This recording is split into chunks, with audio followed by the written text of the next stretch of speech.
Welcome to Seikoku no Dragonar. I got a dragon here and I'm not afraid to use it. We open up with Lady Dragonar helping this Shota because he sacrificed his life for being a simp to save this girl, and she helps him regrow his arms back. And his name is Ash Blake Ketchum. He then have this dream or nightmare. I don't know, for me it's a wet dream because this mysterious lady nun starts humping onto him and tells him that he needs to prepare his body for her, and he wakes up as soon as the good part was about to start. He goes to school where everyone nicknamed him as the problem child, kinda like Jake Paul, because his pal hasn't been summoned yet and he never played Pal World. Some boring school stuff happens where they keep roasting him for not having a pal. Then we cut to this practice battle where he borrowed his best friend's dragon. He starts getting into the zone and he accidentally bumped onto the princess and her dragon. He apologized for his clumsy moves, but the bitch slapped him, and she puts on a Karen wig and starts calling the manager, and she roasted him for not having a pal. He got mad and the bitch challenged him to a duel for this upcoming dragon tournament, and she'll stop bullying him if he can win, and he accepts it. He's having a wet dream again where the nun's lady told him that this is gonna be his last night to prepare his body, and she proceeds to give him a BJ.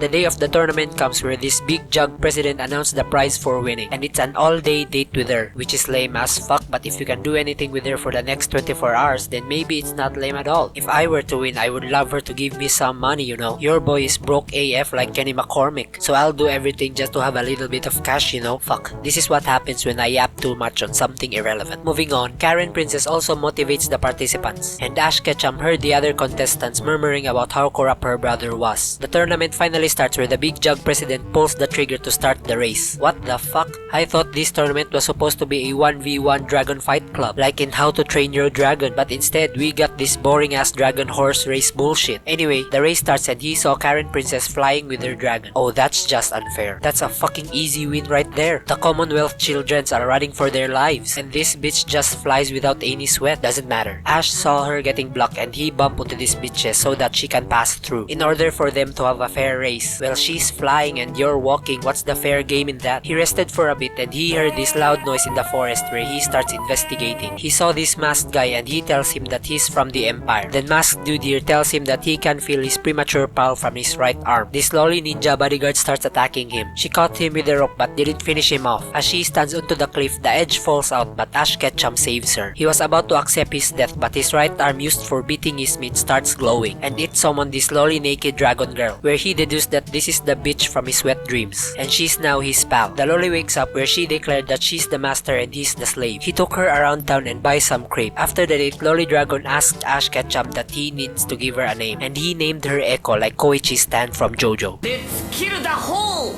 beach!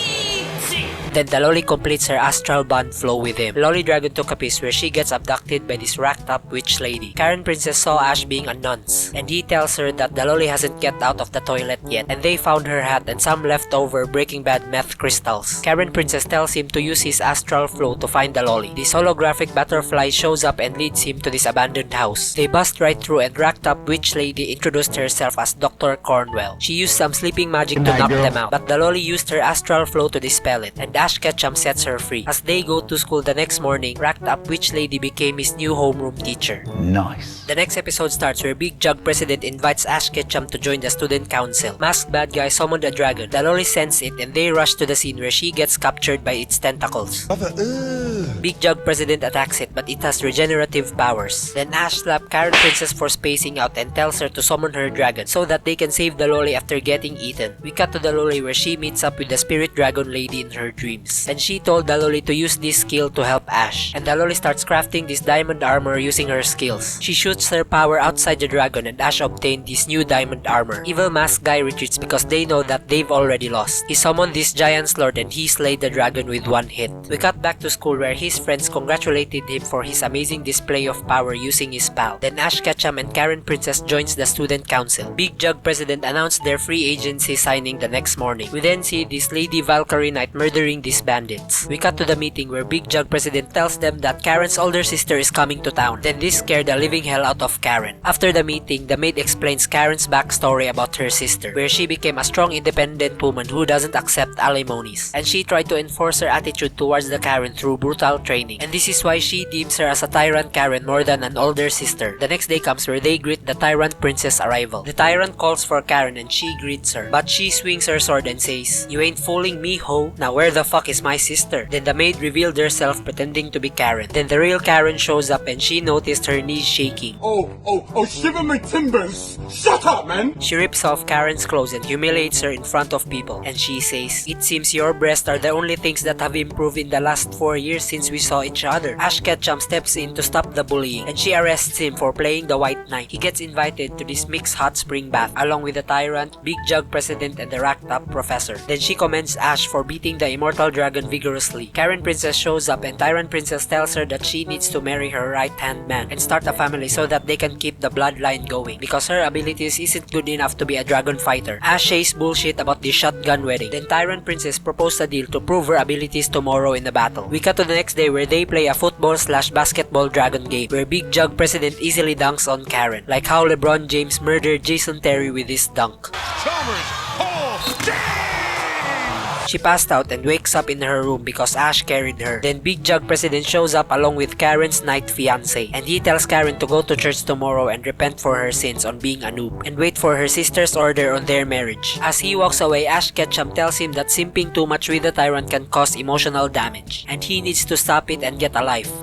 Emotional damage! But he says fuck off because he's going to become her personal mod. We cut to this meeting where Big Jug President tells Ash to become the Tyrant's bodyguard for tomorrow on her tour in the town because she's getting an assassination threat from this furry bitch and they need to prevent another Trump assassination from happening. The tour starts where Tyrant Princess oversees the rebuilding of the town and they hear the church bells ringing. We see Karen praying for forgiveness and the Ho praying to get impregnated by the Silver Knight. Then this furry lolly Lee Harvey Oswald barges into the church to assassinate Karen. They head back to their base to strategize about this Hamas attack. Then Lolly Hamas made a video call to Tyrant Princess and she showed the e-girl being held as a hostage along with other people and she will detonate this bomb if they don't comply to her orders until the next bell rings. We cut to the church and see the flashback where the e-girl tells Karen to keep quiet about being the Tyrant's sister because they still don't know about this info and she will offer herself as a hostage so that nobody will get hurt. They send Ash Ketchum to negotiate with the terrorists and he tells them to surrender because they can easily nuke this church. But Lolly Bin Laden didn't fall for his bluffs and says that she's also looking for her sister and maybe the Tyrant has her captive in her prison. We see the Lolly assassin brat from episode 1 where she made this baby cry and Lolly Osama wants to feed them to the dragon for being a nuisance. But Karen Princess steps in to stop them but Lolly Osama strips her naked to show her dominance. Then Karen Princess tells Osama that she already accepted herself as a nudist. Then Big Jug President and bodyguard knight swoops in to protect her. Lolly Osama attacks Ash Ketchum and he transforms into his Power Ranger suit and blocks the dragon's attack. Lolly Osama told him to stay there or she'll blow up the bomb. I'm gonna do it! But Ash summoned this 50 cal ice sniper to froze the bomb along with Lolly Bin Laden and her minions. We cut to the next day where they gathered into the ship and saw Lolly Osama. Then Tyrant Princess reveals her secret that it was all an act to teach Karen Princess a lesson on how to become a strong independent woman and Lolly Osama has been working as her spy for years because she's still searching for her sister. The meeting ends and the Tyrant Princess leaves. A few days passed by and we see the student council gang getting selected for this training camp and they have one slot available and Big Jug President picks Ash Ketchum to join the training camp. We then see the pair talking and the reason she chose him it's because he has potential. We cut to them visiting this elf lolly and the Big Jug President introduced her as Luka Doncic, the student council secretary, and she's an elf that loves to smoke weed. Elf lolly tells them that she can't join the training camp because her dragon wouldn't let her ride on. As they head back, they analyze that the dragon's life might be in danger because of their weak bond which causes to weaken the astral flow. The next day comes and Ash noticed the lolly elf trying to talk to her dragon but she pushed it out because she had PTSD falling while riding her dragon. Ash goes to Big Jug President and tells her that he wants to help Luka and she tells him to ride her. I have several questions.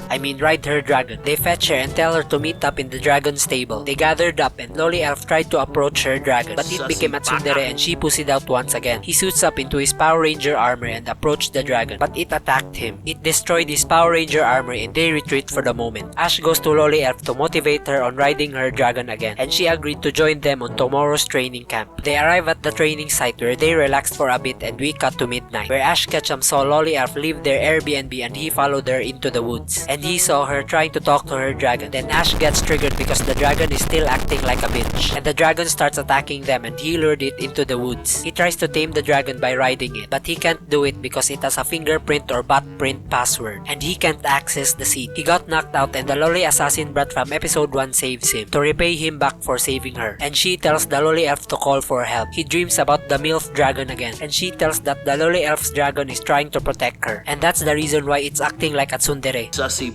Because it has only 5 more days to live. He wakes up from the dream and tells the lolly everything, and he tells her to man up or woman up and confront her dragon. We then see Big Rock Professor in this ancient library trying to find the poneglyph so that she can find the One Piece. The One Piece is real!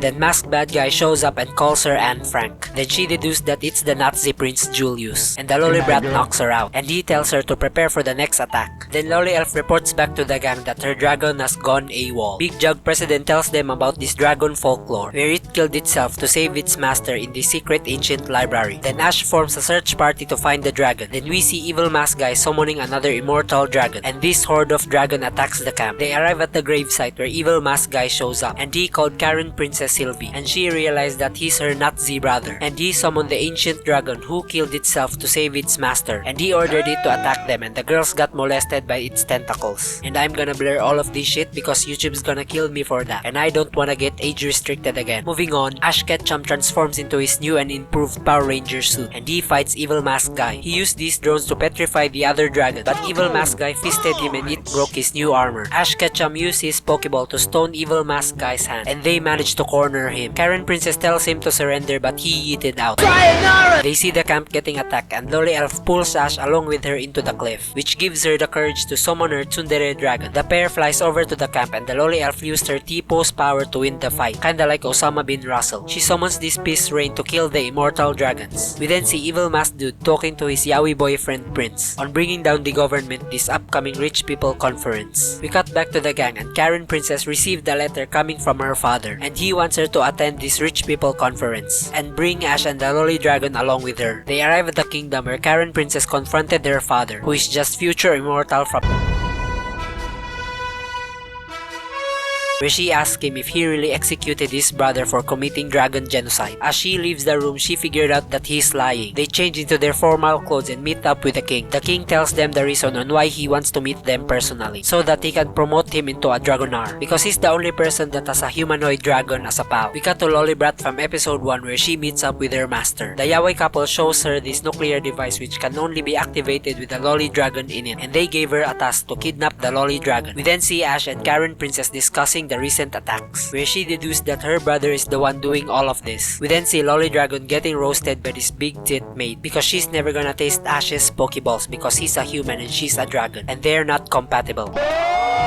She runs away and stumbles into these Hamas agents plotting an attack. Then Big Tit Maid followed her and they got spotted by the Hamas agents. We cut to the party where Ash and Karen spotted evil masked guy, but his yaoi boyfriend steps in and Karen backs off because that gay is a prince. Then gay prince asks Karen for a dance, but she'll only dance with evil masked guy. They start to dance and she asks him if he's her brother or not, but he denies it. After the dance, her maid reports back to her that they found the Big Tit Maid, and she says, "I'm sorry, the lolly got kidnapped. I didn't mean to misgender her. You big tit imbecile. It's 2025, what's the matter with you? You're gonna get cancelled if you do that again." The Big Tit Maid spills the beans that it's the lolly Hamas girl that kidnapped her. Then Ash tries to confront evil mask guy, but they need a strategy first to find her whereabouts. This fucking idiot Pokemon trainer. Why don't you use your dragon tracking device again like what you did in episode 1? You can easily find her with that. What a fucking dumb Pokemon trainer. Anyway, we then see Howard Stark here trying to turn the lolly into a super soldier. The machine starts to overload and she turns into a giant egg up into the sky, where the pair spotted there and Ash Ketchum's tattoo starts reacting. All the dragons fly around the egg and it hatched into a giant dragon kaiju. We cut to the party where everyone starts panicking because of the gay prince gaslighting them. Tyrant Thick Princess confronted evil mask guy and she says, "Hey pussy, why don't you do a face reveal dream style, huh?" He removed his mask and it's her dead brother Nazi, and he replied, "I'm not your brother though. I'm his dragon pal and I just possessed his body because he was going to kill me first and I want to eat some human meat but he's standing in my way." Then Tyrant Princess finally understands why his brother would commit dragon genocide. He attacks the pair and the bitch passed out. She gets woken up by her brother who's free from heroin, and he tells her that they need to stop his dragon before it's too late. We cut to Ash and Karen seeing the lolly getting possessed by Satan, and she transforms into a different beast. Tyrant Princess meets up with the pair, and Brother Prince tells Ash that he's the only one that can save the lolly, and he can do this through the power of pal friendship. He rides the big-ass dragon ship piloted by Brother Prince. Then the other dragons restrain the lolly, and Ash paraglides himself onto the lolly. We then see the lolly in her dreams talking to the spirit dragon lady, and she motivates the lolly to make a thick-ass armor through the power of friendship so that Ash Ketchum can save her. Meanwhile, Ash struggled to get a grip on the lolly, but luckily the student council gang was there to help him on his grooming mission.